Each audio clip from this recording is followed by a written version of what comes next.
प्रभु आपे सावते तहन मा आर आम सावते हो सनद लुका से ओलाका लिखा भागी संबाद ए प्रभु आमा महिमा हुयु मा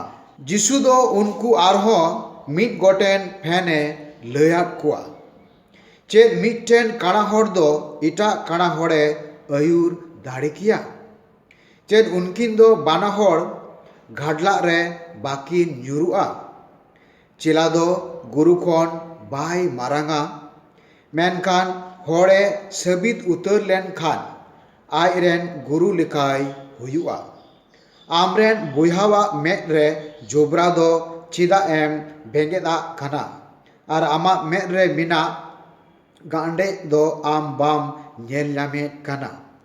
चिकाते आम बुहा दोम मेन दाड़ेवाया हापे बुहा इन दो आमा मेद खन जोब्रा ओचो गिडी उचुवኝ मे आर आम दो आमा मेद रिया गांडके दो बाम नेल ᱧᱟᱢᱮᱫ ᱠᱟᱱᱟ ए फसड़ियो आमा मेद खन गांडकी उडुक गिडी मारांग लेम एनते आने आम दो पुठोतेम नेला आर आम बुहावा मेद खन जोब्राएम ओचो गिडी दाड़ेयाआ बेस दाड़ी दो बड़ी जो दो ओहय जलिना आर बड़ी दाड़ी दो बेस दो ओहय जलिना मिमी दाड़ी दो एनते उनारिया जो तिगी नेल उरुमो खाना जनुम दाड़ी खन लुआ जो दो बांगकु गोदा आर बांग दो कुड़ी रामा खन दा तोबाकु गे जावराय भागी हर दो आया अंतर रे जारवाकान भागिया खन कुगी भागी भागिया ए उडुकिदा आर बड़ी हर दो डंग आकान बड़िया कु खन बड़ी बड़िया ए उडुकिदा एनते अंतर ओकाटा ते पेरे आकान उना खन गी कथा कुदो उडुको काना नुआगी आबु लगी प्रभु यीशु ख्रिस्टा भागी संबाद दो ख्रिस्टियन दुलड़िया बुहा को तेज तो नय भागी संबाद खय यीशु मसीह अड़ी मज कथाय लयाबुन काना आर उना कथा दो आबो बुन नेला बोले पियारे रेहेद आकाना पहिला दो पतियो विश्वास दूसरा दो जहाय विचार को आर तीसरा दो जो तबे नुआ पिया कथा आबो बुन गुणन लेन खाय तेना भागी संबाद रे यीशु उकाय लये उना मज तेबुन आटकारा तबे यीशुई मेंदा पतियो रिना कथा तबे नुआ पतियो आमा बांग तहन खाय ईश्वर बाबा रे तबे आम दो अड़ी मुश्किल डहार रे मिना मिया आदो उना तेबुन नेला जे आबुआ पतियो दो मिना यीशु मसीह रे आर यीशु मसीह दो सिरमा खय हेज आकाना आर उना खातिर ते नुआ पतियो तहन ताम खाय तबे आम दो काना हर दम बांग काना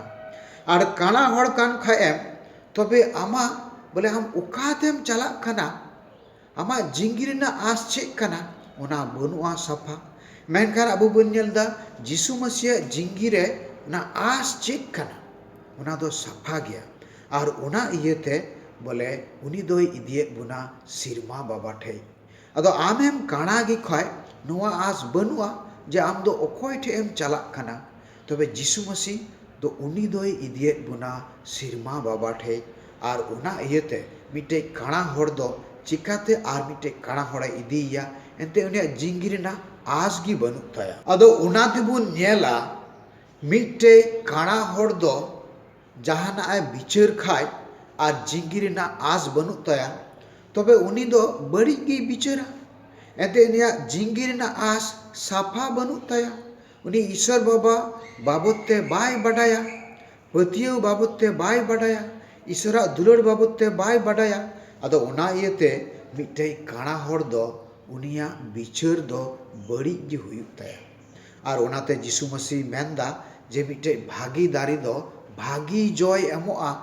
आर मिटे बड़ी दारी दो बड़ी जय एमोआ आर उनाते अबो बुन नेलदा जे नोंडे दो दुलड़ रनी जो दो यीशु मसीह कनाय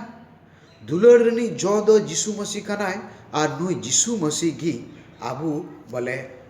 ᱥᱤᱨᱢᱟ ᱨᱮᱱ ᱡᱟᱦᱟᱸᱭ ᱵᱟᱵᱟ ᱢᱮᱱᱟᱭ ᱚᱱᱟ ᱵᱟᱵᱚᱫ ᱛᱮ ᱞᱟᱹᱭᱟᱵᱚᱱ ᱠᱟᱱᱟ ᱟᱨ ᱚᱱᱟᱛᱮ ᱡᱤᱥᱩ ᱢᱟᱹᱥᱤ ᱫᱚ ᱟᱵᱚᱨᱮᱱ ᱢᱟᱥᱴᱟᱨ ᱠᱟᱱᱟᱭ, ᱟᱵᱚᱨᱮन ᱜᱩᱨᱩ ᱠᱟᱱᱟᱭ ᱟᱨ ᱩᱱᱤ ᱫᱚ ᱟᱵᱚ ᱤᱥᱥᱚᱨ ᱵᱟᱵᱟ ᱴᱷᱮᱡ ᱮ ᱤᱫᱤᱭᱮᱫ ᱵᱚᱱᱟ। ᱟᱫᱚ ᱚᱱᱟ ᱤᱭᱟᱹᱛᱮ ᱱᱚᱣᱟ ᱫᱩᱞᱟᱹᱲ ᱨᱮᱱᱟᱜ ᱡᱚ ᱫᱚ ᱪᱮᱫ ᱠᱟᱱᱟ? ᱵᱚᱞᱮ ᱦᱚᱲ ᱠᱚ ᱫᱟᱭᱟ ᱢᱟᱭᱟ ᱟᱠᱚ ᱢᱮ, ᱦᱚᱲ ᱠᱚ ᱫᱩᱞᱟᱹᱲ ᱠᱚᱢ, ᱦᱚᱲ ᱠᱚ ᱡᱚᱛᱚᱱ ᱠᱚᱢ, ᱦᱚᱲ ᱠᱚ ᱤᱠᱟᱹ ᱠᱟᱠᱚᱢ। ᱟᱨ ᱱᱚᱣᱟ ko ᱡᱚ ᱫᱚ ᱡᱤᱥᱩ ᱢᱟᱹᱥᱤᱭᱟᱜ ᱠᱟᱹᱢᱤᱨᱮ, ᱡᱤᱥᱩ ᱢᱟᱹᱥᱤᱭᱟᱜ ᱡᱤᱝᱜᱤᱨᱮ ᱟᱵᱚ ᱵᱚᱱ ᱧᱮᱞ ᱟᱠᱟᱫᱟ। ᱟᱨ ᱚᱱᱟ ᱠᱷᱟᱹᱛᱤᱨ te ᱱᱚᱣᱟ ᱡᱚ ᱠᱷᱟᱹᱛᱤᱨ te ᱟᱵᱚ ᱵᱚᱱ ᱧᱮᱞ ᱮᱫᱟ ᱡᱮ ᱟᱭᱢᱟ ᱦᱚᱲ,